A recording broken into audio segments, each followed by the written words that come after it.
hello YouTube, and also hello Sergeant Indy, who's just popped up in chat. Welcome back, thanks for joining us. And that goes for you too, YouTube. YouTube, mispronounced YouTube. Thanks for coming along. We're playing a bit of Dwarf Fortress. As you can see, things are paused at the moment, and I need to reacquaint myself with the situation from last time. I feel like something was happening when I stopped, so I'll have to figure out what that was. Of course, we've got our starter fort here. It's small and shit, but do remember this isn't the end game here. This is just a little stopgap to get a little bit of a buffer so we can actually produce some food and drink, etc, etc, and also train up a little bit of the old military boys here. Hang on, I've just got to remember my mouse is offset. If I say something and I point at it and the mouse pointer is clearly not pointing at the thing I'm talking about, that's because the offset on my mouse is. So for you, that mouse is over the door, yeah? But if I look at my screen, the mouse is actually over 1, 2, 3, 4, 5 and 1 down. 1, 2, 3, 4, 5. So my mouse is actually there. So there's a massive offset of my pointer. So if I'm looking like this, that means I'm looking at the wrong mouse pointer. And if I'm looking like this, that means I'm looking at the right mouse pointer, okay? You got that? So you can correct me? Good. Keep me on point. So, let's have a look around. We've seen our little starter fort, it's all good. We've built ourselves a little wall around it, which isn't quite safe yet, because it needs covering up with a ceiling or a roof, depending on which side you're looking at it from. Actually, a ceiling and a roof is different, isn't it? It's not actually one side of the other thing. A roof is actually on top of the building, exposed to the outside. A ceiling is just the lower side of the floor above, right? Or are they even separate things?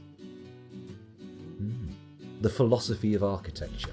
Let's have a look up here. Here's our lovely little corpse stockpile, absolutely stuffed with dead dwarves because we've been losing them at a rate of knots. Although miraculously, even though most of them were lost due to weir pandas, we haven't really had any infections, which is nice. It's very nice. A ceiling is the top of the room and is usually covered, says science. A building with a hatch roof, for instance, doesn't have a ceiling. Or thatch roof, sorry. Oh, I see. Doesn't have a... So it just... I didn't realise thatched roofs were just exposed at the top. Well, I will bow to your knowledge of ceilings. I am not an architect, although I have worked for architects in the past. So where were we? Let's get back onto the game. We've built a new tunnel into the fortress, and this will end up being our main entryway, ultimately.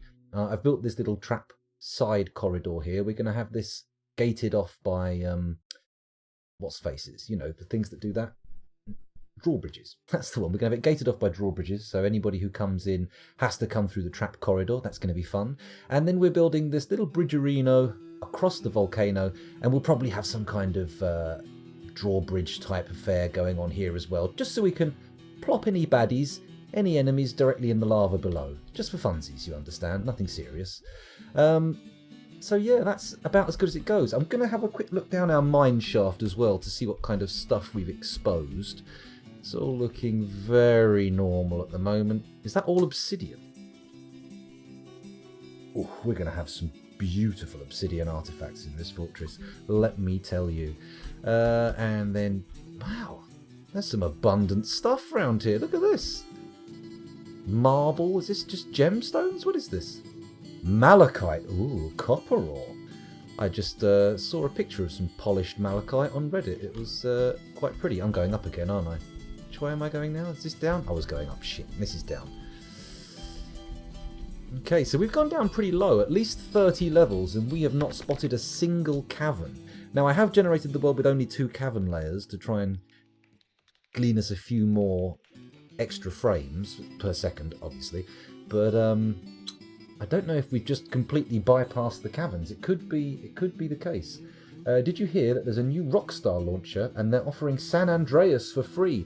I heard, but I haven't actually looked into it. Apparently there's something. Apparently the San Andreas they're offering is gimped from the original. Also, I have very fond memories of San Andreas. Very fond memories. One of the highlights of my gaming life. I remember queuing up to get it at midnight. I remember arranging to be over a friend's house for like 2 or 3 days on the trot, and we took it in turns to sleep to complete the game as fast as we could. It was fantastic. And I'm not sure I want to go back. and have those lovely rose-tinted halcyon memories just burned. Because that can happen. You can go back to old games that you loved and discover that they just don't stand up in the modern light. Of course, San Andreas isn't that old, but do I want to risk it? Do I want to risk it? Also, do I want to download another launcher? No. No, I don't. I'm sick of downloading launchers. I can't afford to buy games anyway, so what am I going to do with a launcher? Anyway, I replayed it recently and it's still a lot of fun. The big issue is mainly the San Fierro segment is really boring. That's the one. Obviously, it's based on San Francisco, but yeah, I know what you mean. Mind you, I remember the not Los Santos. What's the gambling? The Las Vegas one. Whatever, the Las Vegas place. I remember that not being that exciting. I remember the beginning of the game was fantastic, and I think that's. I reckon San Andreas could probably do, if not a remake, a proper sequel, because there was a lot of good stuff in that game. Or maybe I'm misremembering it. Maybe I'm misremembering it. Las Venturas, that's the one. That's the one. You actually have to get it if you want to play GTA 5. It's replaced the Social Club launcher, which is annoying. Oh, Jesus Christ. Oh well, never mind, never mind. I probably will be playing GTA 5 again at some point, because I do have a lot of fun in that. I do have a lot of fun. So, what are we going to do here about our fortress proper? Because our mine has utterly failed to discover where the caverns are, so we really can't dig down with any confidence. We have to be fearful of penetrating dangerous cavern layers. And certainly the depth we've gone, I would have expected to have hit one so far. Maybe the volcano supplants the cavern layers. Maybe it pushes up through the caverns, and then if I dig down too close to the volcano, it won't really work. Vice City was also very good. I think Vice City is definitely one of the best GTA games. I don't know, I just feel like 5, although good looking and technically impressive, I don't feel like it's not as good as the other games. It is, you know what I mean? It's good, but when you take it as a whole, the story mode and everything, it just doesn't feel as good. I mean, that may also just be a change. I might have just got older and not like that kind of thing as much anymore. But I genuinely feel like San Andreas for sure had a more engaging storyline. I don't dislike the characters. Well, you know, I'm not entirely sure how I feel about GTA. I have mixed emotions about it. It's a fun little game, but 5 has lots of issues. You're true. I'm a man-eater. The song. You're a man-eater. Is that the song? Anyway, sorry, I'm confused. I've lost the context of that comment, so it's just gone over my head. The big thing, in the opinion of Scientific Hooligan, is that it has no idea what it wants to be compared to the others. Yes. GTA 2, the top-down one, that was good as well, yeah. I love the old top-down GTA games. I remember when they came out and everyone was like, oh, ban this stick filth, ban it, it's terrible, you can run people over. And I remember thinking, this really isn't going to make anybody into a crazed killer. I seriously doubt it will. But anyway, never mind. You can't account for the intractable idiocy of the Daily Mail. The song, because Vice City, of course. Vice City's soundtrack was the one. Sure, San Andreas had a very thematically appropriate soundtrack and it really worked, but I think if any of the games where the soundtrack and the environment melded together perfectly, it was Vice City. Everything just felt like it was all part of a whole. Whereas the more recent soundtracks, 4 and 5, I just didn't like the sound. I don't even listen to the radio in GTA 4 and 5. But maybe that's just because it's more modern music and it doesn't have that. It's not even more modern music in 5. It's a whole spread of stuff. Anyway, we're playing Dwarf Fortress, not GTA. So let's start actually doing some dwarfing. If we scroll up here, I'm going to think about striking out on my mine shaft and going. We'll go past the first cavern baffle and we'll pick. What's this stuff here? A rough-hewn hematite wall. That will give us iron ore. However, if I zoom out, it will give me an idea of how I am in relation to the... Oh, okay. So we're at the lowest level of the ground. So if we go a little bit further, past the second cavern baffle, excuse me, I'm going to strike out here and do a few exploratory shafts to see if we can, or corridors even, see if we can find the caverns. So we're going to go through a microcline wall or a diorite wall. I think we'll just dig straight down, actually. Let's do that. And that'll give us a chance of uncovering the location of our caverns. So we'll just dig down like that. Nice little exploratory thing. See what happens. See what happens. Probably nothing, but at least it can be tried. Okay, so we've unpaused everything. Someone's become an animal dissector. Someone's become an animal trainer. Someone's become a weaver. This suggests to me that military duties have been disbanded for some reason, and I don't know why that would be the case, because I told my guys to train constantly. Or did I? Did I suspend training? Did I suspend training to get somebody to be a crafts dwarf? I think I did, didn't I? That was a good point. We've got to check to see if those slabs have been done. Alt S. I would like to place a slab here at the entryway of the old fortress, and we'll press X to see how it goes. Any memorial slabs created yet? No. No. Fuck you, says Dwarf Fortress. Fuck your bottom, may it bleed. Okay, so what we really need to do is get somebody with the crafts dwarf skill in this workshop as soon as possible so we can get rid of these blasted ghosts. Blasted ghosts. Hello, Macho44, welcome back. Thanks for joining us again. Let's have a look. Science has said quite a bit here. What's he got here? There was so much drama about GTA in North America. I can only imagine how bad it was in the porn banning UK. They're not going to ban pornography. They think they're going to ban pornography, but the chances of it actually working are so fucking slim, it's ridiculous. All they're doing is making themselves look like complete buffoons. Anyway, enough of my anger. I think volcanoes do have an exclusion area around them that stops the cavern from getting too close. So maybe sink a mine shaft further off to the southeast. Well, we're going south. We'll strike out east after that. Did I say Dwarf Fuzzy survived? Last time he did. He did. Not all the squad trains at once. Ah, okay, that would make sense, Macho. Let me have a little look on Dwarf Therapist. How would you like to join me? Here we go. And I shall sort by has nickname. Here we go. Fuzzy Logic, Macho and Parker all survive. No, of course, your smith has every opportunity to create an artifact now. Now that we've got the forge in place, it's ever so likely to happen. Because I think, Macho, you might well be one of only 2 people capable of using it. So let's have a little look. There you are, Macho. Level 11 weaponsmithing.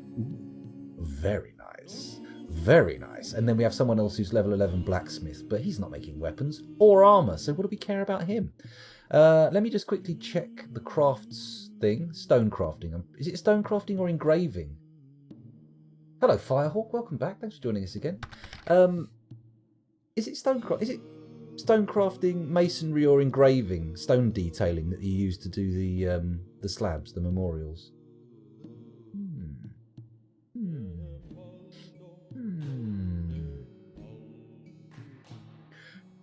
To be honest, at the moment, Firehawk, I mean, it's not only not hard for the UK government to make themselves look like buffoons, it is literally impossible. Every single politician in the UK is currently tiptoeing through a minefield while it's raining dog shit. And the dog shit is on fire. It's hellish here. Someone posted in the Discord, I think it was Super Chaser, a little link to the furore around the prorogation of Parliament. Nobody knew that word other than the Speaker of the House before this whole thing kicked off, and saying, "Oh, this is jolly funny," and I'm sitting there thinking, right. In fact, I said it would be a lot funnier for me if there wasn't a small piece of me that is actually worried I'm going to die in a civil war. You know, we haven't had one of those for a long time in this country, and I really don't want it to be during mine or my descendants' lifetime that we have another one. I would really prefer that. It would be nice. It would be lovely, in fact. Hello, as Plutonium Jesus, and thank you for clarifying. Engraving slabs is stone detailing, but science has a counter opinion, which he thinks it's crafting. I know. Thank God the music's playing in the background, or I would literally have just launched into Civil War by Guns N' Roses. And, you know, that doesn't help anybody. That doesn't help anybody at all. Let's have a little look. So we need people to be stone crafters and detailers. We don't have any detailers, I don't think. So we'll flick that on for a couple of people. Have we got any peasants? That would be nice. Let's have a look to see if we've got any actual peasants. These guys are... They are peasants. Look, we've got two. Kogan and Nish. Hang on a minute. Are Kogan and Nish currently in the military? Because that's going to make it difficult for them to execute the duties of an engraver.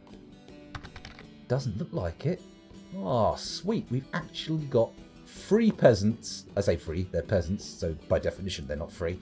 Here we are. Kogan, you with your absolutely useless skill set. Oh my god.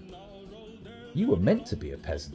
Okay, Kogan, we're going to say you are going to start learning both stone crafting and stone detailing. Where's our other peasant lad? Here we go, Nish.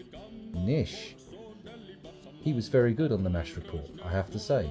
And I always enjoy his appearances on the Bugle. Little podcast reference for those in the know. Let's have a look. Where's he gone? Nish, there we go. Right, you are also going to be a detailer / crafter. Oh, I love this song. Oh, it's a good one. And Science, I see, agrees. Champions are rewarded by fortune. That sounds like a truism. It sounds right, but I'm not sure what you're talking in context of. Let's get back over to the game and actually watch things unfold rather than sitting here staring at the blinding white of Dwarf Therapist. There we go. Oh, is it the song? Ah, yes, the chorus of the song. There was a line from one of the MASH reports this week that had me in absolute stitches. I haven't actually watched the MASH report for a while. I don't really watch much TV, as in like normal TV. I watch a lot of like streamed stuff, but I don't actually watch much broadcast television. I remember when John Oliver was on the Bugle. Those were the halcyon days. I'll tell you who else is good on the Bugle. This is just for those, like, the one other person in chat who knows this podcast. There's a guy, an Indian guy. What is his name? But he's so fucking funny. He talks about Indian politics, and it sounds like, much as the UK political system is currently in turmoil, the Indian one has never not been. I mean, it sounds crazy. I can't remember his name though. He was well funny. I'll look it up at some point. Hello Parker, welcome back. Thanks for joining us again. Poor man's Medusa, Katie Hopkins. Oh, Medusa, that's being very generous. Very generous indeed. Because of course, her hideousness is not actually on the outside. She looks like a human being. She genuinely does. If you walk past her in the street, you'd go, oh, that's a human being. But then if you actually spoke to her or read anything she'd ever written, you would think, oh, right, okay. Apparently not. Well, hang on, we've got this unpaused and I'm sitting here chit-chatting about satirical shows when I should really be focusing on dwarves. What are these lads doing out here standing around with red arrows? Don't wander around the corpse stockpiles. I really should wall this in and then people wouldn't be standing there looking at it. And I shouldn't put it next to the rubbish either, because if the corpses are all next to the rubbish, every time someone has to go out and chuck out some potato peelings or something, they've got to look at old Uncle Bobby's corpse rotting under the sun. Ah, dear. Why didn't we bury Uncle Bobby properly? Why don't I make some coffins, actually? These memorial slabs. Holy shit, coffins!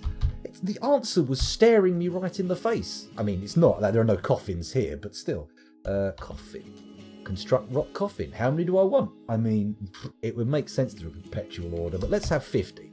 Let's have 50 coffins. If we can't get the slabs made, we'll get the coffins done. Although somebody is in the Craftsdwarf workshop, which suggests to me... And they've just taken a slab from the mason's workshop too, which suggests that we might actually have a slab to lay. Let's do it. Alt-S. Yes. And we'll place it where I originally wanted to, right here. We'll press X to see if we can... Look at them. There we go. There's a memorial. Bang. Let's put another one. Is it Alt-S again? Oh, that was Alt-A. Alt-S. There we go. Let's place another slab here. Bang. Please give me another memorial. Yeah, Cinnabar Memorial. There we go. Go down here. Place X. A diorite memorial. Ah, this is going to just get rid of those ghosts. I'm so happy. Alt S. Another slab here. Place X. Yep, another memorial, please. Ah, it's clunky placing slabs, but damn it if it isn't effective at getting rid of ghosts. I mean, you could call Ghostbusters, but they neither exist in the time frame of this game nor the universe. So the call, no matter how stridently you put it out, is going to not be answered. Right, have we got any more slabs that have actual memoria on? Doesn't look like it. We're looking good. It looks like we've got all of our slabs down. Well, the orders are there for them to be placed, and hopefully this will deal with all of our ghosts, because we have a serious spectral issue. We really do need to get rid of some of these ectoplasmic wankers, because they're just scaring everybody and getting things not done anymore. They're stopping the jobs. They are being annoying, Parker, you're quite right. Sorry I don't participate in chat. I have my own fortress going. I do hear everything, though. You will need the coffins, I'm pretty sure. We already need the coffins. Oh, look, there we go. A ghost has been put to rest. Beautiful. And don't worry about not chatting, Macho. You're more than welcome to lurk if you wish. There's no requirements to engage. Although, you know, when people do, it feels nice. It feels very lovely. Okay. It looks like I've got all the way through the playlist, so let's give it another little pop, shall we? Back up to the top. Tankard Basher. There we go. When it gets back round to the I love that one. I'm going to have to stop and just listen. Okay, so ghost situation is finally under control. We don't have to worry about people slipping on ectoplasm anymore. That's good. The tunnel here is good. We need to go and have a little look in the mines and check to see if we've actually found any caverns yet.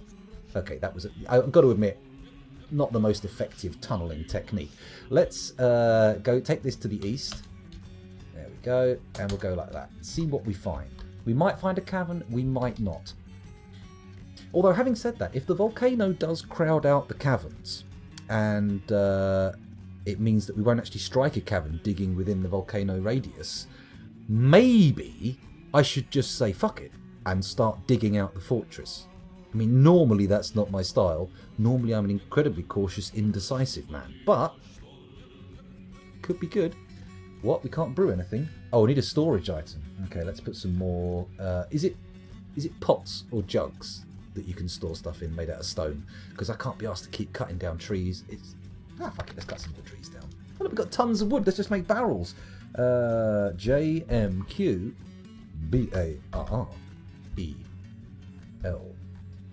Wooden barrel. And I would like let's make 30 barrels. I don't really know how many we need, and I can't be asked to check, so let's just make 30 barrels. That'll do, pig. That will do. Pots, says Firehawk. Pots. Jugs are for oil and honey. Sounds nope, don't go there, scoundrel. I was about to dive headfirst into the pink place, and we know how bad that is. We don't want that happening. Got to keep this clean. I mean, sure, this is a stream for adults, but it's a stream for refined, thinking adults, not sweary little piss boys. What am I talking about? Let's check to see if that mine shaft is actually... I should put a hotkey in, shouldn't I? Rather than spamming down here every time to try and... Wow! Okay, they haven't found anything yet, but boy, they're digging quick. I thought that would take ages, just because it was only one dwarf at a time. It's one dwarf at a time, and it didn't cost me a dime. Oh, hello, a party pooper. Welcome back. I see, welcome back. I think you've been here before, but if I'm wrong, and I'm mistakenly welcoming you back, I apologise. Welcome for the first time. But that name seems familiar. There's a little ding-a-ling in the back of my mind. Refined adults can enjoy a good jugs joke, though. It wasn't so much... I was looking at the oil and honey part, not... But now you mention it, jugs covered in oil and honey might actually be pretty... Let's look at that. Go down to 50. 70. Ooh. Any further bids, Parker? Any further bids? Actually, seeing as we've got some people watching, and I'm all up for learning. Sorry, I'm sitting down, making my arse go flat. I'm going to kneel. These numbers on the side here. Is that 46 and 114? These are the layers I'm on. That's not. I always thought that was 146. It's not, is it? It's just a line. So if I go, oh, don't press the wrong key. Oh my God! I've just figured out how to read the. Oh Jesus Christ! On a fucking unicycle. How did it take me that long? Ooh, masterpiece coffins. Nice. You think it's your first time, but I can't be sure. I saw a post on Reddit. Well, thank you for joining us. More than welcome to stay here if you like. And of course, if you don't like, you're more than welcome to go away. I can't stop you.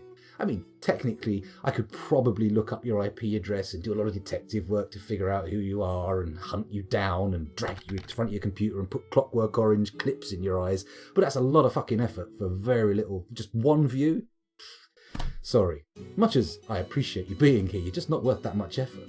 I mean, it takes a lot to hunt somebody down and strap them into a chair, especially there's a good chance you live in a different country. And if you don't live in the UK, then it makes it almost impossible for me to do that.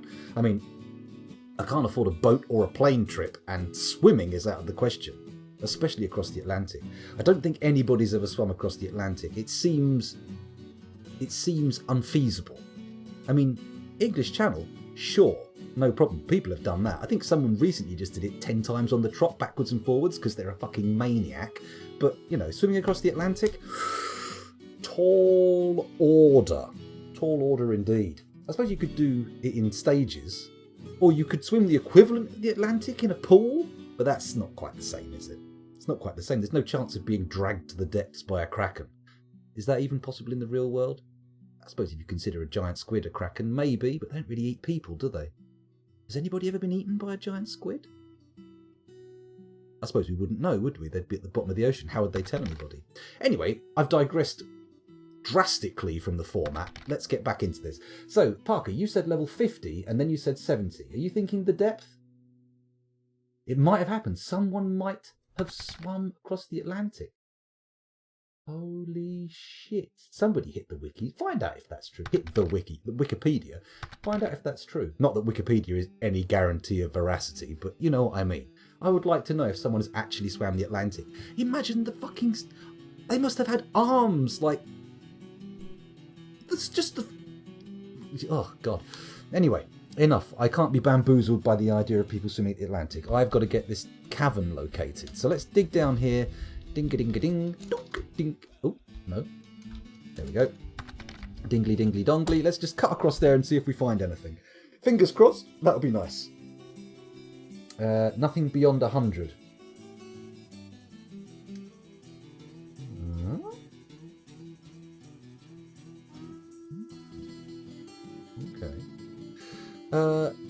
You know, the only hard bit of a giant squid is its beak. And octopuses can get through anything that their beak can get through. Fascinating creatures, but I am also very scared of creatures without bones. I know it's an unusual phobia, but slugs, to a lesser extent snails, because they do have that hard shell, so you can pick them up without touching the disgusting bit. But squids, octopi, sea cucumbers, etc., etc., they all freak me the fuck out pretty badly. Which is a shame, because I am also deeply fascinated by cephalopods. Mainly due to my interest in Lovecraft and his works, but, you know, not solely. They are fascinating creatures. Skin. I mean, who wouldn't want octopus skin? I mean, not... Actually, now I think about it, I wouldn't want octopus skin. I'd have to remain wet all the time. Oh, no. And I'd feel disgusting to the touch. Yucky, yucky. They are incredibly smart, but also very short-lived, tragically. And their brains are wrapped around their intestines. Amazing, yeah? Amazing.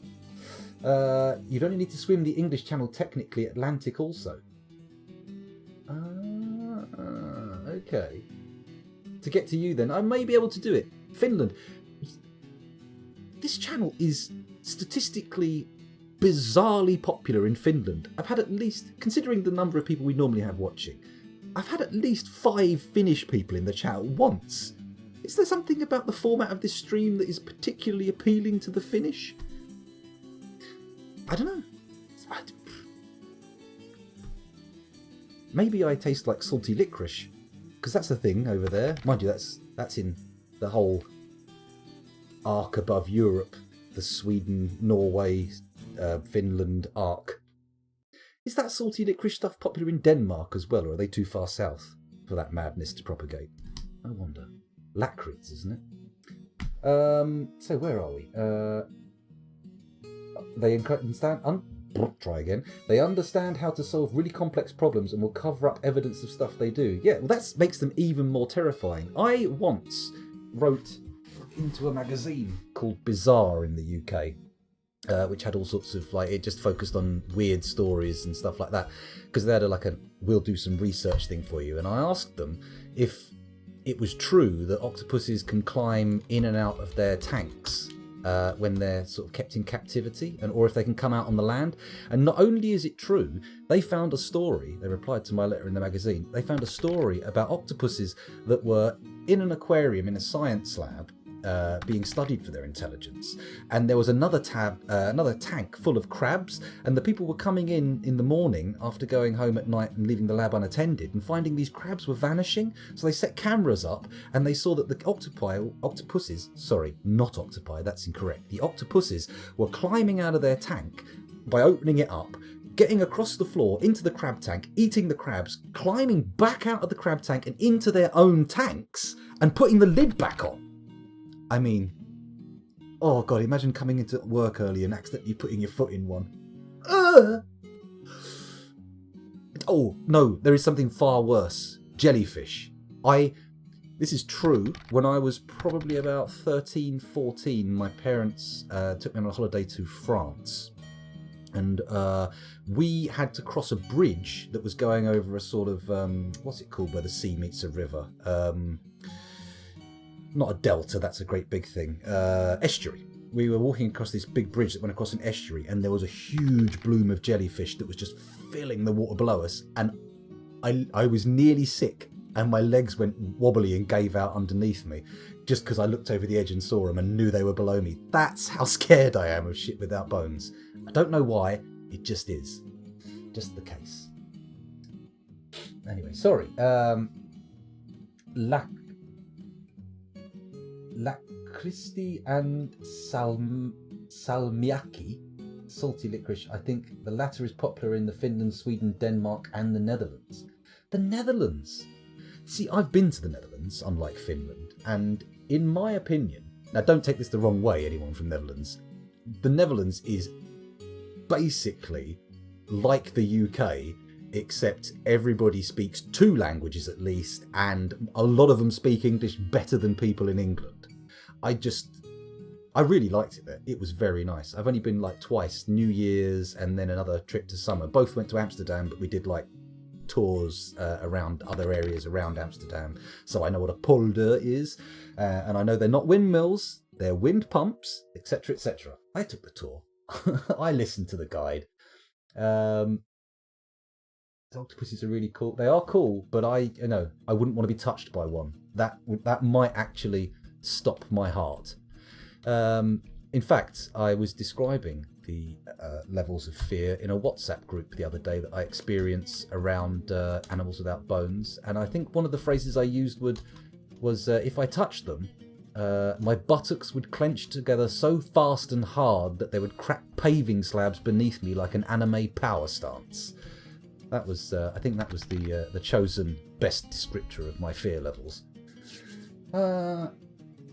25% finish. My grandmother came from there. Oh, interesting. Interesting. There was also an octopus that shorted out an aquarium electrical system by squirting water at the lights. Now that's super clever. That's the kind of octopus you've got to watch out for. The one that starts to figure out electricity.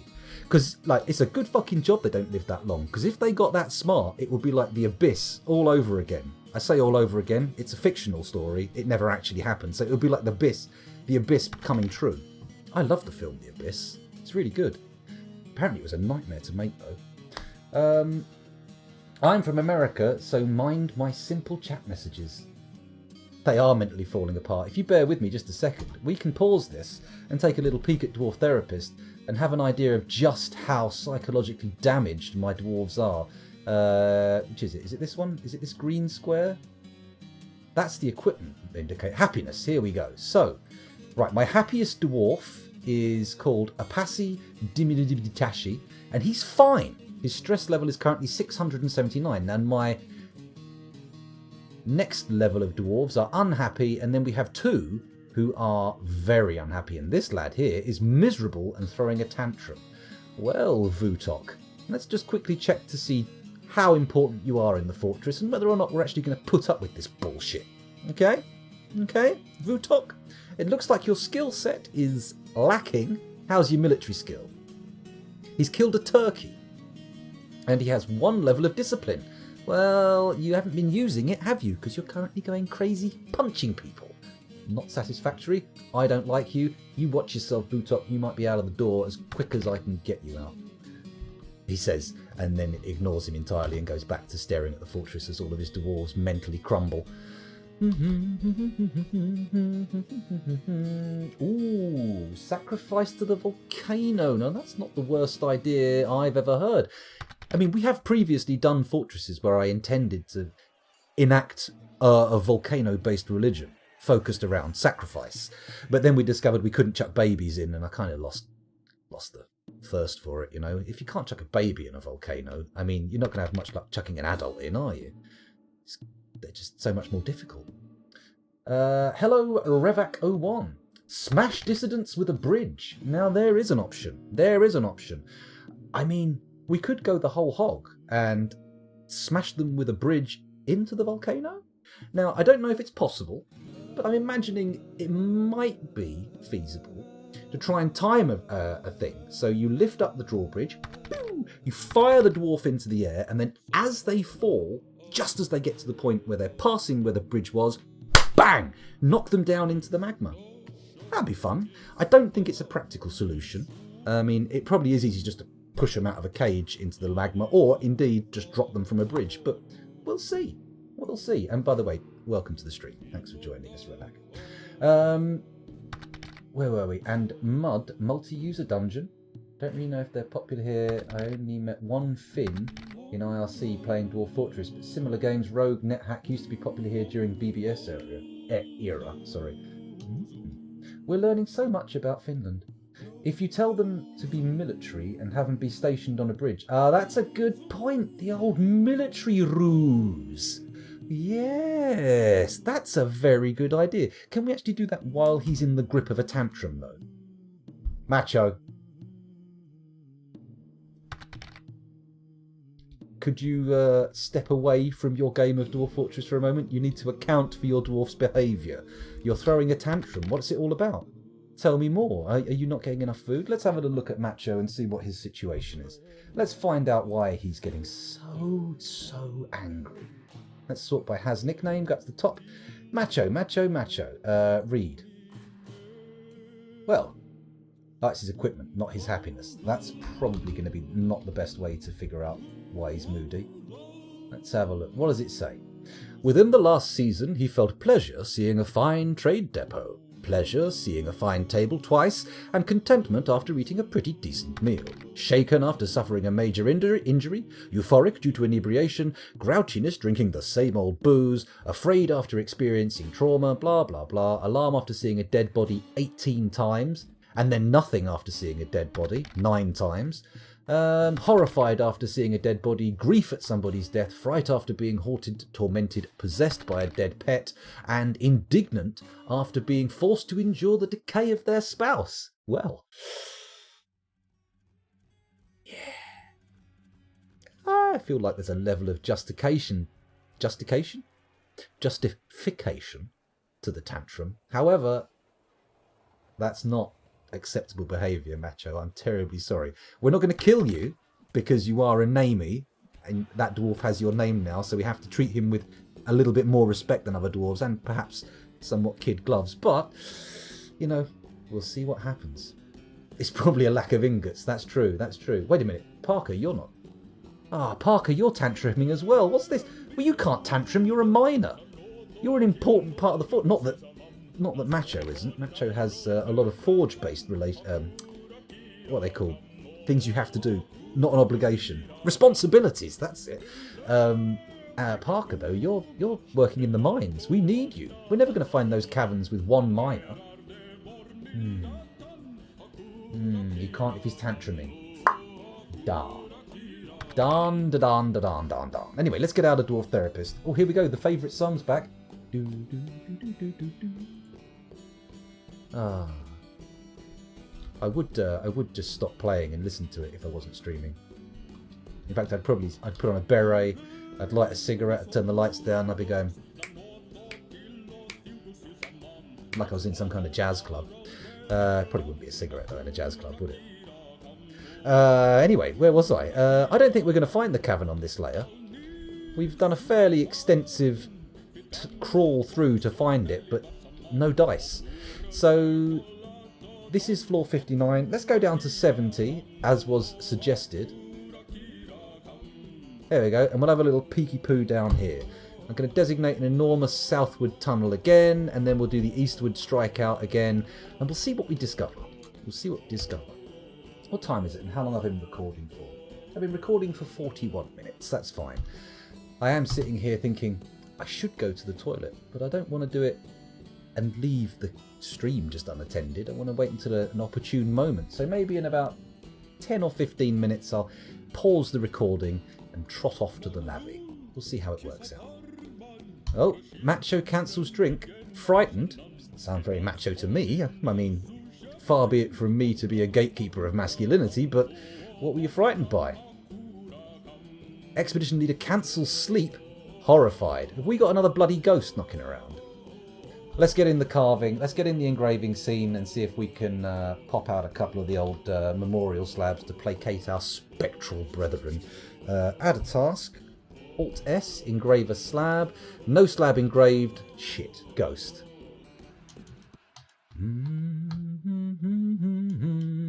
Yeah, that's it. Start singing after the song finishes. That doesn't look at all awkward. It's not cringy. It's not. Alt-S, here we go. Oh, add. Terribly sorry. You're a ghost as well. Okay, who else is a ghost? You're not a ghost, but we'll get the memorials done just to be safe. We don't want to end up having... I hope it puts all the ghosties at the top. Oh, Plutonium Jesus, you're finally getting the memorial you deserve. There we go. So, already, this fortress does look like it's going to probably fall to a tantrum spiral before we even really get going. Which is fine, because I did save the embark, so we could try this location again. We could definitely reignite this fortress from the beginning and give it a go, because it's not a bad embark. We've got a river, we've got a volcano, we've got a wooded biome, and I mean, that's a pretty good setup. I think there's an aquifer even underneath the river biome, but of course we've got the mountains, so that penetrates right through and we don't have to worry about it. See, that's always a good way to get around the old aquifer problem. Go for a mountain or a volcano. Lock him up, says Macho. That's not a bad idea. Oh, we've got a farmer stricken by melancholy. It's all those bastard ghosts. That's what it is. For some reason, it's all getting very House on Haunted Hill. Except... oh, no, I nearly spoiled that. Let's not spoil House on Haunted Hill. It's actually not bad. It looks like our engraver may have actually already done the slabs. So let's go back to the slab run and pop down another one and see if it's any good. X. Ah, more memorials. Very nice. Very nice indeed. One there. X. Another memorial. Alt S. Enter. X. Another memorial. Alt S. Enter. X. And another memorial. Yes. There's nothing like coming home to walk over the names of your dead relatives. Actually, that is pretty grim, isn't it? I suppose they're memorial slabs, not actual coffins. So there's that at least. I mean, if they were actually walking over the tombs of their ancestors, actually, that sounds pretty dwarfy. They might like that. But personally, if I had to look at Granny's coffin every time I came into the house, I'd feel a little bit perturbed.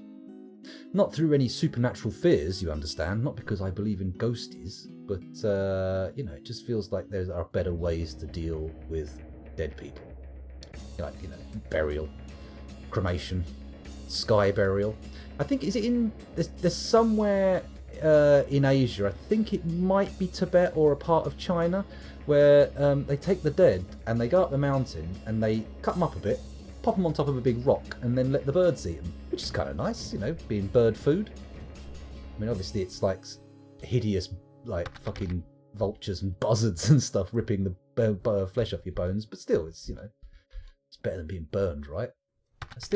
I mean, there's got to be a lot of like CO2 and shit coming when you burn people when they're cremated. It seems very, very wasteful, very, you know, environmentally unsound. But there you go. What can you do? What can you do? I suppose you could just not burn bodies. Eat them. Delicious. No, please do not resort to cannibalism. Unless you really have to, of course. Far be it from me to judge you if you're stranded in a desert or the jungle or on the side of a mountain after a plane crash and have nothing to eat except your co-travellers. Co-travellers? Is that actually a thing? Travel friends. Whatever. Let's stop talking about cannibalism. We're pandas. Oh, God, yeah. Zoroastrians. They're the ones who do the vulture purification. Ah, right. I thought that was a Persian religion. I thought that was sort of Persia, Afghanistan way, Iran, Afghanistan kind of area where you had the or is it spread? I don't know. The guy who was doing it looked pretty North Asian to me and exceedingly wizened. He looked like he'd been seasoned by the weather for quite some time, both tanned and windswept. So, where are we now? Have we got all the ghosts dealt with? Everything's getting very shit in terms of people's mental health. They are going absolutely loopy. I'm going to quickly take a glance at Dwarf Therapist. Check it. I'm not going to take you guys there because you don't need to stare at Dwarf Therapist. Ooh, Macho's no longer tantruming. Ah, he's calmed down a bit. What can we do to make sure he doesn't tantrum again? I wonder. Answers on a postcard, please. Anyway, those of you watching on YouTube, sorry for the somewhat pedestrian session you've just watched. I know I talked more about octopuses in Grand Theft Auto than I did actually play Dwarf Fortress, but sometimes that kind of thing happens. I pluralized the wrong word. So thank you very much for watching, YouTubers, and I'll see you in the next video, which I will begin recording momentarily. Bye-bye.